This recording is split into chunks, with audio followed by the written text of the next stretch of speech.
So, good morning, good afternoon, whatever time it is today. But here we are with our weekly podcast with Spartan Chief of Staff Dan McDonald, and it's been so much fun. I've gotten to meet so many people in the Spartan world. I'm getting to understand it. I'm close to getting my first opportunity to crawl one because I'm sure that's what's going to happen.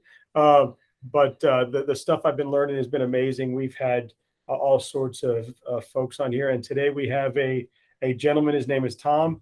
And you can see behind him where it says his name is, his goal is to run 300 Spartan races. I think this year he's going to do 99 of them.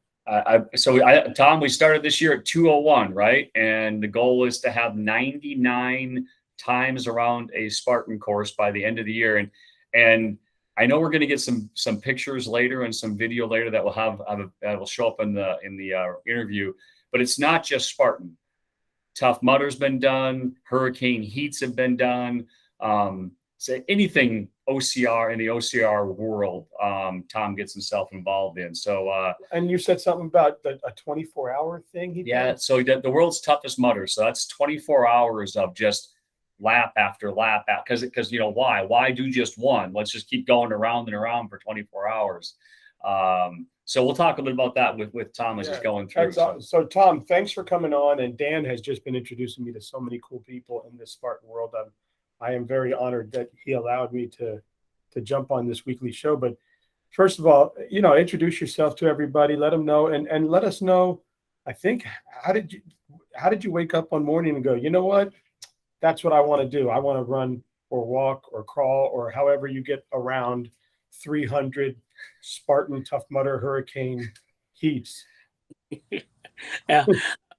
My name is Tom Maming, and I'm currently in Eastern Kentucky. I was born and raised in Philippines. I will be 55 years old this year. I started learning racing. I studied martial art, and one of my classmates, I look at his Facebook and I saw some cool, pictures of obstacle racing and asked them like, what is that?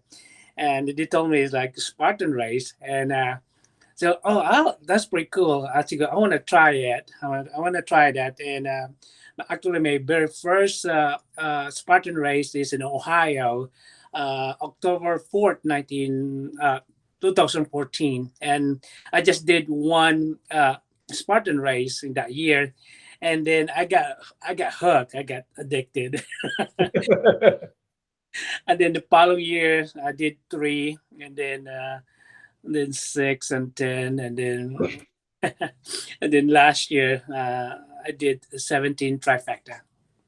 17 trifecta. So that's 3 times 17, right? Yes. So what is that, 24? 51 races just to get his trifectas in, but he actually did more. You did more than 51 though last year, right? Because you did some times where you did a couple sprints in the same day.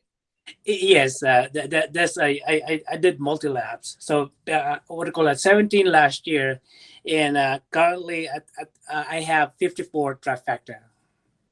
Wow. I'm close to you. I have 0. Coming up right behind you. I'm close. That's amazing. And to hear your story, I mean, for people out there like me, who I was an athlete when I was younger, I got away. I've got the typical excuse that I'm overweight and I'm lazy, but I'm getting motivated here. Were you a runner, an athlete growing up, or was this just something that later in your life you got into some sort of exercise, whether it was martial arts or something like you said, and then you decided, well, I'm going to see if I can walk 3 miles, and then it became what it is today? Actually, I was a soccer player since I was little. So I know I can run, and I never have like regular running like 5K or 10K or half marathon. I never done that. And then until I came here in the US, I think it's about 2014 also when I start my first 5K, and I thought I was very confident because I'm a soccer player. I also play as semi-pro here in West Virginia area, close to Kentucky, and I never thought that running is hard. I mean, 5K, and I remember my 5K. I was like, "Gee, it is hard because you just keep going and going." And then again, when I saw that obstacle racing, I, before I did the obstacle racing, I got hooked also for running until I saw the pictures. Like, what is that? It's obstacle racing, and it develops, and I it's hard. Sometimes I I cried, but it's a good thing. I'm just smiling, and it's a healthy thing. It's a healthy thing. I enjoy it, and also seeing my friends. So almost like reunion. Traveling and like oh, give a hug and whatever it is. It's a good. In my opinion, for me, it's a good thing. It make me happy. That's awesome. I'm going to let Dan talk to you a little bit. Obviously, he is the Spartan chief of staff. He's been around you before. He's been at races and I'm sure you've walked him with them. We've done a couple of them at different times throughout the day. We actually, I was very fortunate. I got to spend some time with him on the ultra. He did an ultra this year in Fayetteville, and we spent a little bit of time walking and talking. And I do want to go a little bit of a different direction though, because I did not know that you have done that many hurricane heats. You showed us at the beginning before we jumped on the call here, you showed us your wall of hurricane heat bibs. And I'd like to talk just a little bit about that because we haven't talked about that, Dan, with our audience out here. As far as what the hurricane heat as far as what the hurricane heat is, right? Because the hurricane heat isn't running as much. It isn't a 5K or a 10K. What do you think of the hurricane heats, Tom? What's your favorite part, and then what's the part about it that makes you wonder why you keep doing them? Hurricane heat is, in my opinion, is harder than the regular Spartan race. It's a lot of burpees. It's a lot of individual mission, group mission. It will test your strength. Your even your mind, because sometimes you memorize things and you're doing the 12 hours or the 24 hours, and you have to go somewhere over there and recite the code or whatever it is, or the code and everything is difficult. Is for me is I did 2020 when we canceled most of the OCR, the Spartan race in the Top Mother, and I completed 15 to 2020. I get 15 hurricane heat. I got 13, 12, 4 hours and 2 12s and 1 24 hours. It will test you. It's almost like a military thing, and it's hard. I cried multiple times, like saying myself like, "What I'm doing this," but it just like tests you, and I'm so glad that I survived. It wasn't easy. So the 24-hour that you did, Tom, did you do the 24-hour in Atlanta or the 24-hour that was in Florida? I did the H3X, and I lasted 14 hours. I completed the 12, and then Andy Hardy and some of my classmates like, Tom, you had to do it. You had to redeem yourself. So I went to Jacksonville, and that was fun. I mean, it was a New Year's Eve, and we're in the middle of Jacksonville, and we have bonfire, and we created this bonfire. We're singing, like Happy New Year's, and we have some champagne, but we're in the middle of Jacksonville somewhere. And so that I think that was the first year that they had done that, Tom. I think, right, where actually the having the New Year's Eve into New Year's Day, 24 hours of hurricane heat, and they did it again this past year. And it sounds like it's going to be just a regular thing. That's going to be something that we're going to do as the one of the 20. There's usually 2 24 hours, or even sometimes 3 24 hours. So we didn't know each other back in 2020, Tom, but I was at the H3X in Atlanta, and you made it about 3 hours longer than I did. So this will bring back bad memories, because it brings back bad memories for me. Right after the burpee mile, Oh my God. So Dan, just so you understand, that's exactly what it sounds like. Burpees for a mile. Burpees for a mile. So when you come up, instead of jumping straight up, you jump forward. And then wherever you land, you drop and do another burpee. And when you come back up, you jump forward for a mile. And this is at a hurricane heat. This is hour 11-ish, like the 12 hours. So I can, just to let everyone know, I can barely walk a mile. So burping a mile is going to be a strenuous activity. But so we got done with that, right, Tom? And it was like, hey, go back and pick up your 50-pound sandbag and your 85-pound rucksack, and we're going to go hike up a mountain now. And I walked over, I got my bag, got it on. I went to pick up that sandbag, and I grabbed my knife out of my rucksack. I cut my sandbag, and I looked at Andy and said, "Ma'am, you win. This is all I've got. I'm done." Now I was really disappointed when I got back to my car and realized I was only an hour away from having finished, but is what it is. So, but that was a brutal one. Yes. But it was, so again, really cool, because this is where Spartan in 2020 got really creative, Dan. So it was a worldwide competition in, I think it was 7 different countries. I think we were doing it all at the exact same time. So we started at 8 p.m. And this was virtually. Well, so we were live in person, okay. A limited number of people because we had to do all the social distancing stuff, but they were in the Philippines, they were in Singapore, they were in Australia. I mean, they were in all these different countries at the exact same time. And Andy Hardy, who was our lead Kryptia, she was on the phone or on the radio or on whatever with all the other countries going, our person, because we had to hold a plank, a full arm plank with your 85-pound rucksack on as long as you could. And it was whichever country held it the longest got the most points. And with the last person, right? And then, so we had a couple of competitions like that. And it was pretty interesting because usually, and Tom, correct me if I'm wrong here, but usually when you do a hurricane heat, you're only competing with the people in your group, that are there. But this happened to be, we all when it got down to the last person for the U.S., we're all cheering that person on because we wanted him to beat whoever was in the other countries at that point. And he held it for like, I think 15 minutes or some crazy amount of time. Who was him? No. The guy. Yeah. You're like, no. Tom's like, no, not me. Well, the thing is, we all thought that dropping out, because after like 5-10 minutes, your arms were jello. Except the only problem is once you dropped out, I think that was one where we had to hold our bag like up like about right about here until the person finished with the plank. So when you failing means you have to do something until the person who's going to win that thing. So again, and it's not a plank. It's not a plank like on your forearm. No, it's full stretched out arm. But anyways, So hurricane heats, I always tell hurricane heats are like boot camp that you pay for.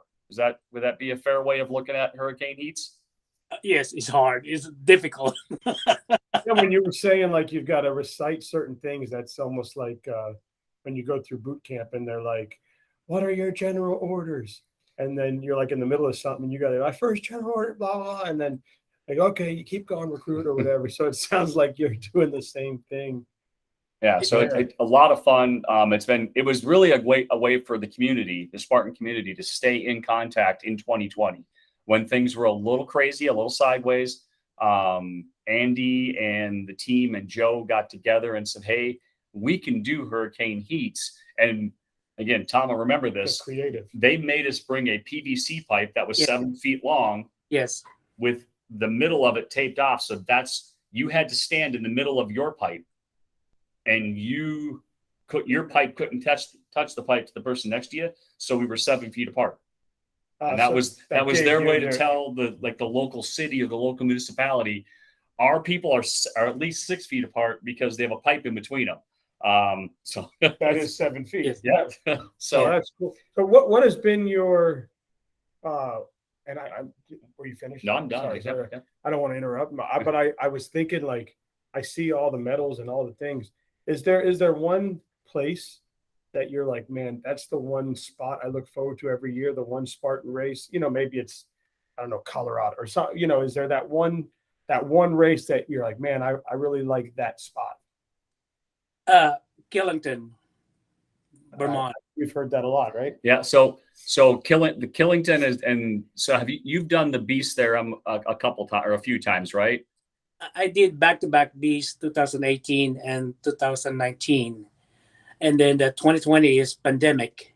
And then the 2021, I was in Seattle because it was a trifecta weekend, and I never been in Seattle. So I picked Seattle instead of Killington. But so are you doing Killington this year now? It's in my list. Okay. Oh, that's awesome. So That's what makes Killington? You obviously have done 201 of these, right? No, so he's done 254. Is it now or 255? Where are we at?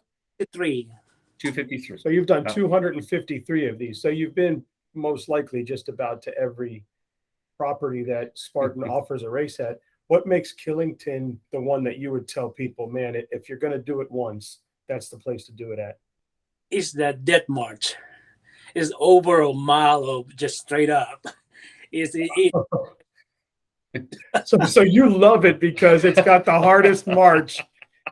So you're not normal, are you, Tom? You're not a normal human. You're like, my favorite is Killington because there's a straight hill that goes a mile that I can walk up. Hoo-yah, or whatever you guys yell, right? Aru, is it Aru? Aru. Yeah.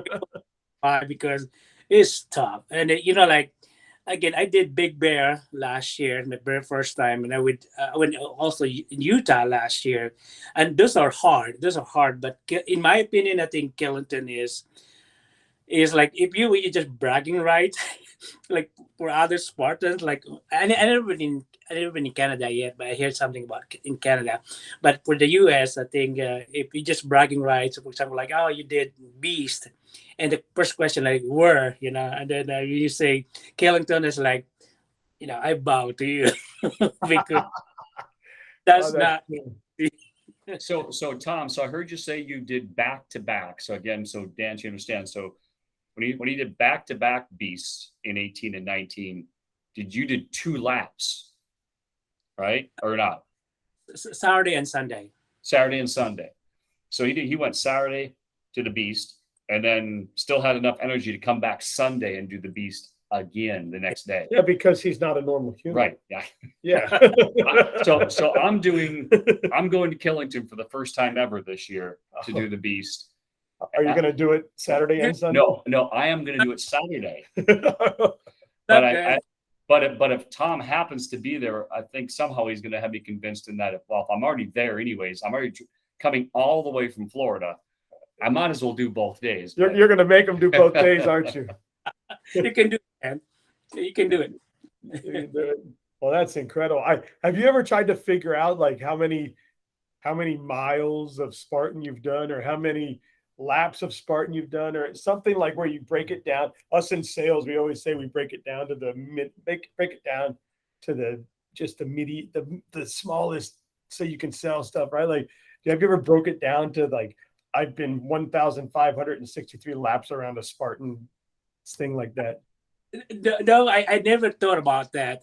So just the Beast, because it's a 54 Beast trifecta, so meaning is 54 Beasts. That's 13 miles. So 54 times 13, just for the Beast. Yeah. So approximately. Well, and again, keep in mind that's just Spartan. Oh, because he does the Hurricane and Tough Mudder. So the Tough Mudder is still 15K, 5Ks, and 10Ks. It's the world toughest mudder. You've done 3 of those, I believe. Yes. Just for fun, right? Yeah, You're like, I'll just knock out the world's toughest mudder. Yeah, it's different. Tough Mudder and Spartan races, they are different. So I cannot compare them. They have some things that is different. It's what's your favorite obstacle? So when you go to these races, there's, each one's got 20 and one's got 22 and one's got whatever it's got. Is there one obstacle where you really, that's your favorite? The Spartan race is rope climb. Rope climb. Nice. I cannot do rope climb before, and then I train, and so every time I saw a rope climb, it make me smile like that. I'm right there. And in Top Mother, my favorite is Punky Monkey. Those are fun. It's very you had to train. And explain to me, what is a Punky Monkey? So Funky Monkey is, well, and it changes a little bit, Tom, right? It's not always the same, but essentially it starts out as monkey bars, but they go up. They're not straight across. So it's actually a vertically inclined monkey bars.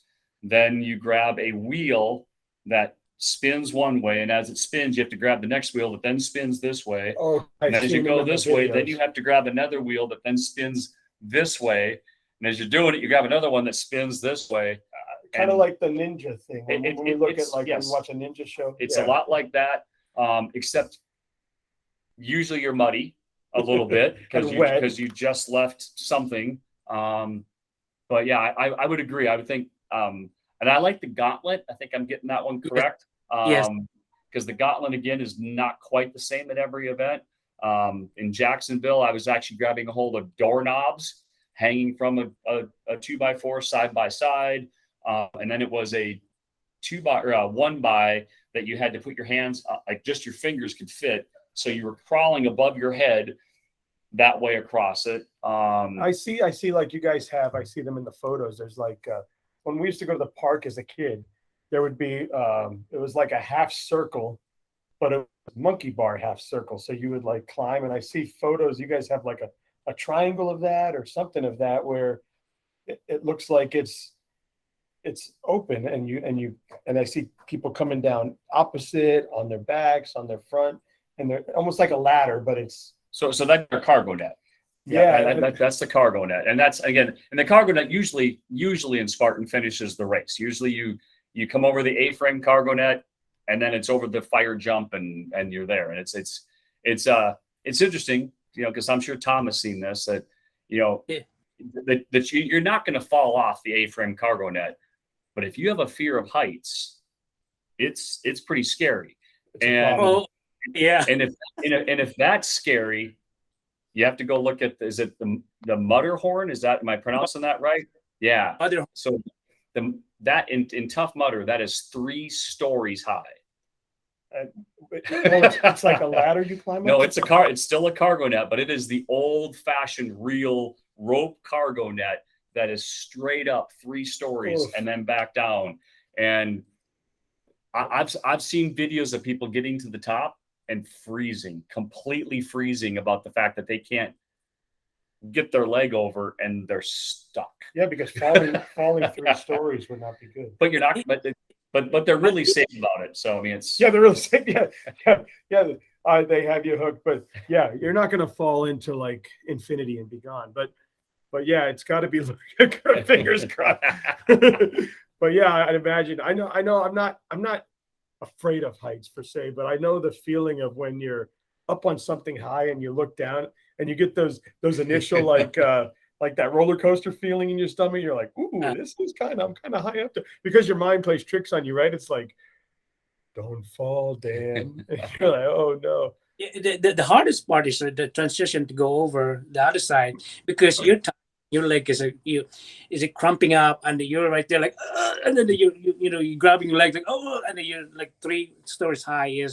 Is pretty intimidating, and it's kind of scary. Even sometimes for me, like, just because you like the 24 hours, you've done that, maybe you're 5 times climbing that, whatever it is, and it sounds like 100 miles, and I don't know how many times to do that, so it's pretty really, really challenge. So he has a call that he does now with Spartan, with people that have not done Spartan yet, or maybe they looked at it and they got the EBGBs and they're like, no, I'm not doing it.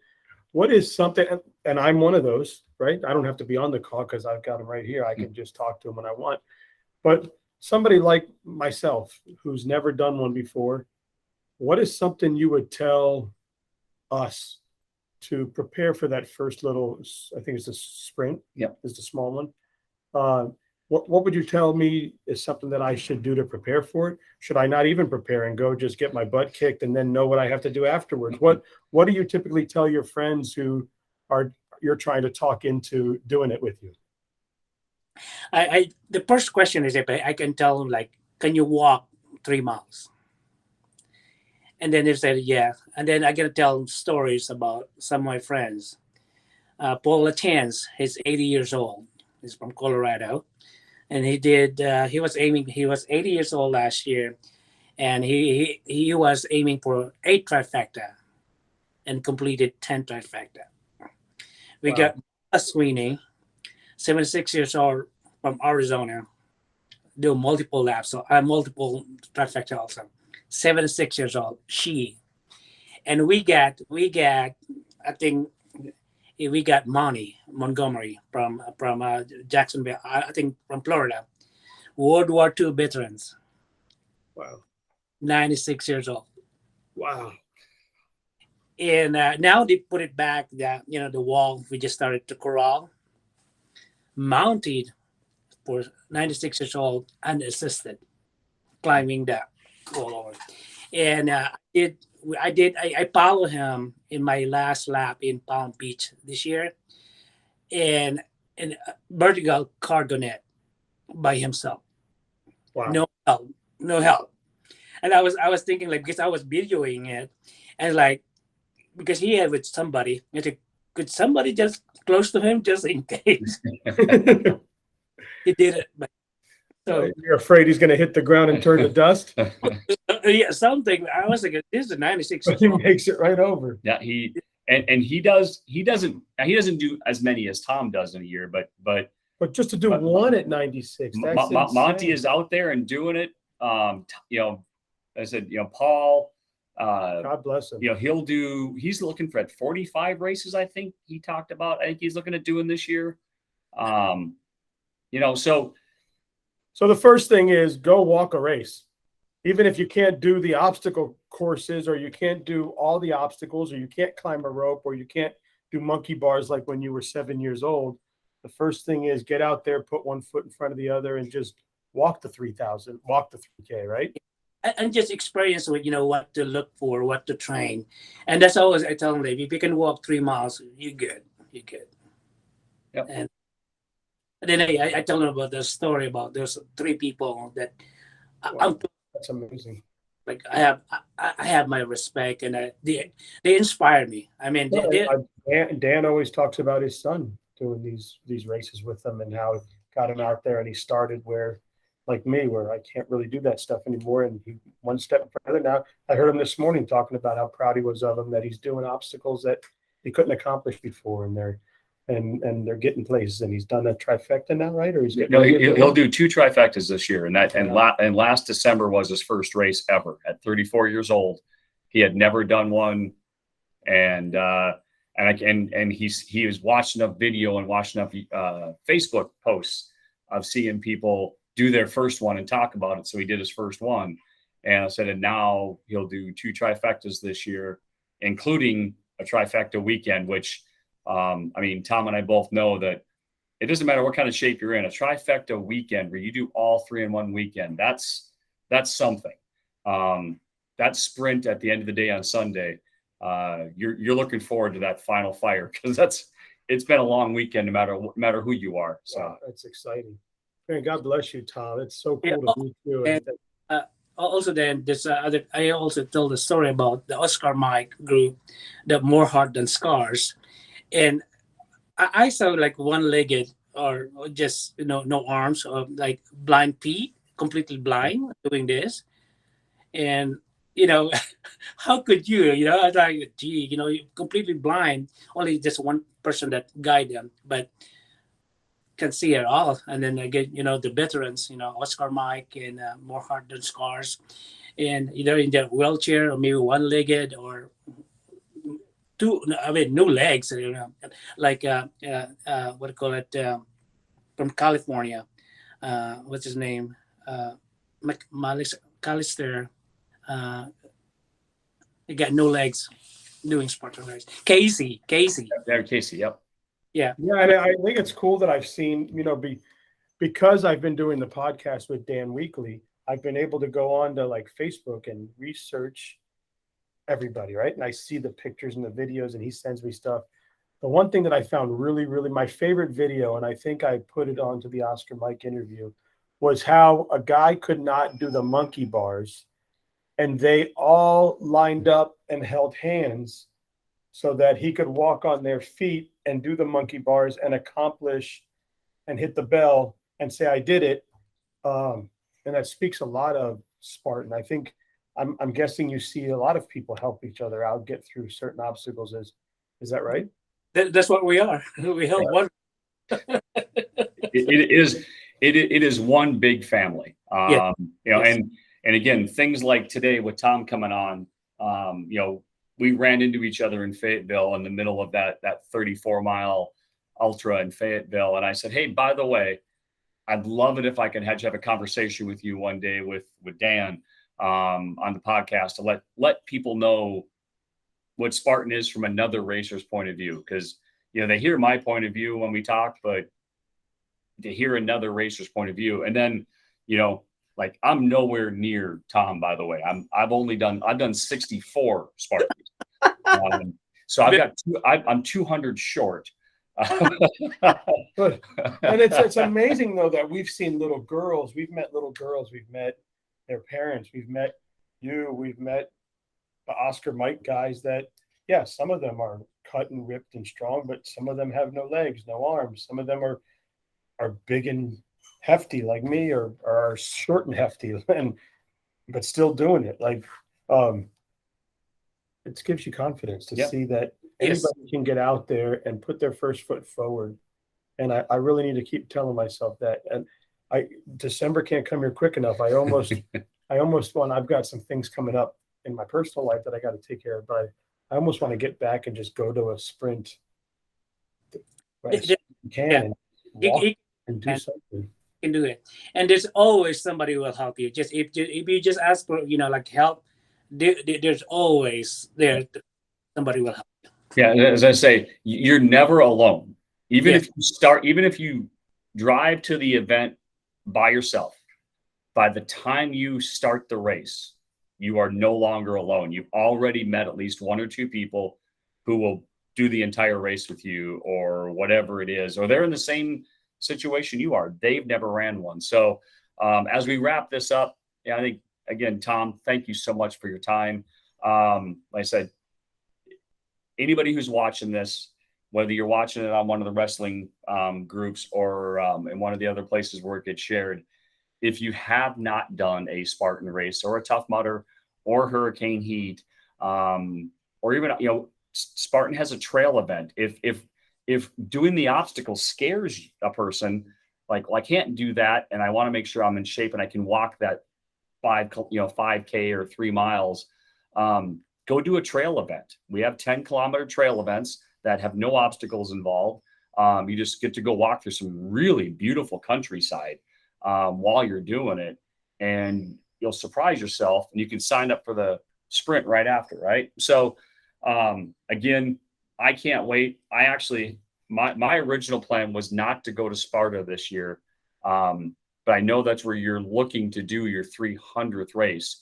So I don't think there's a way that I can not go to Sparta this year. I think I almost have to go, because I think the contingency of people who want to be at the finish line when you cross that finish line for 300. And this is Sparta, Greece. Yeah, Sparta, Greece. This is not like Sparta, downtown Kentucky. Yeah, this is like this is like the real deal, Holyfield, right? Yeah. And I know you mentioned to the folks out there to get out and try this. What are some of the upcoming sprints coming up that people could kind of go online and look and maybe take advantage of? Honestly, we're all over the country, right? So, right, I mean, we're all the way from Utah to Palmerton to we've got Arizona in front of us, and California and Florida and Nashville, and we've got one in Indiana in November. So in case you want to go with a little bit of temperature challenges, go do a sprint in Indiana in November. And maybe if you're afraid of like doing the first one where you're out in this crazy terrain, they've got these really cool stadiums, right? You can go do it at Fenway. You can go do it at different ballparks. Right? Yeah. We're Oracle Park in San Francisco. We're in Fenway. And again, now that's just the Spartan side. On the Tough Mudder side, Tough Mudder's got 5Ks, 10Ks, and 15Ks. Again, all over the country. And I know, Dan, you'll throw some links in there for people just to click on and go look at. The calendars are quick and easy to get to. And just get out there and do it. Do your first one. I think Tom was a lot like I was. He was 4 years before me. But when I did my first one, I was going to do one, and that was mark it off my checklist. I was going to do my one, and that was 63 ago, right? So it is something that if you're going to be addicted to something, be addicted to this. Be addicted to something that actually forces you to be healthy. Yeah, and if you're seeing this. South America, Canada, across the pond, and you can go onto social media and Instagram, and you'll see Spartan Italy, you'll see Spartan Europe, you'll see Spartan Asia, you'll see all those different Spartan platforms, and I'm looking forward to being out of breath for my first 3 miles. But I walked 3 miles this past week for the first time in a long time, and it was kind of a little mountainous because it was in Iowa City. There's no mountains in Iowa. Yeah, no, Iowa City. No, so you had to come up cornfords, dude. Oh, I had to come up and down these little hills. Yeah, I was coming up and down these hills. They were huge. I was out of breath, but I did it. I made it 3 miles. Good job. Good job. Good start. Tom, thank you so much. Great to meet you. And I do really appreciate you coming on. Thank you, guys. Appreciate it. And thank you for, being part of this podcast, and appreciate it. Todd! What is your profession? Aroo! Aroo! Aroo!